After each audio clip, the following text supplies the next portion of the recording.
As a future pharmacist, alam mo pa ba ang mga parts ng prescription? Hello everyone, I am Hannah Grace, a second-year pharmacy student, and here's what I've learned during my first year. First, patient information. Dito makikita natin ang pangalan nila, address, age, weight, at gender. So, kung may missing information, i-fill ito ng pharmacist. At kung hindi maintindihan ng sulat, dapat i-clarify. Next, the date. It is important to establish the need for the medication and the date prescribed. Meron kasing mga nagre-reuse ng reseta at hindi po pwede yon. So, kailangan, pag pupunta kayo ng pharmacy, kung kailan lang nireseta yung gamot, dun lang siya pwedeng bilhin.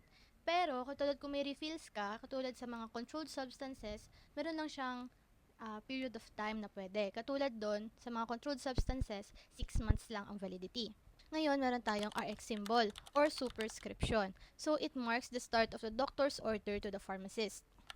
Next, medication prescribed or inscription. So, dito, sa part na to, nakasulat yung gamot na nireseta ng doktor. So, nandito yung pangalan ng gamot, dosage form, at dosage strength. So, nandun din nakalagay kung pre-made or compounded. Then, we have the dispensing directions to the pharmacist or the subscription. So, dito nakalagay yung instructions kung paano i-prepare o i-dispense ang gamot.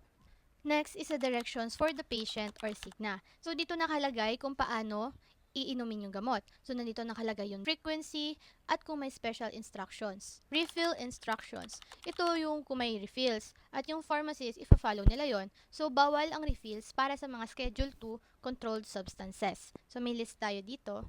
Ayan. Finally, the name of the prescriber. So, dito nakalagay yung pangalan ng doktor, dentista, or ng vet na nagreseta. So, nandito rin yung mga important credentials nila katulad ng license number. Ito yung mas clear na parts of prescription, screenshot nyo na lang. Hope you learned something new today, and if you want to learn more, just follow me and see you on the next video.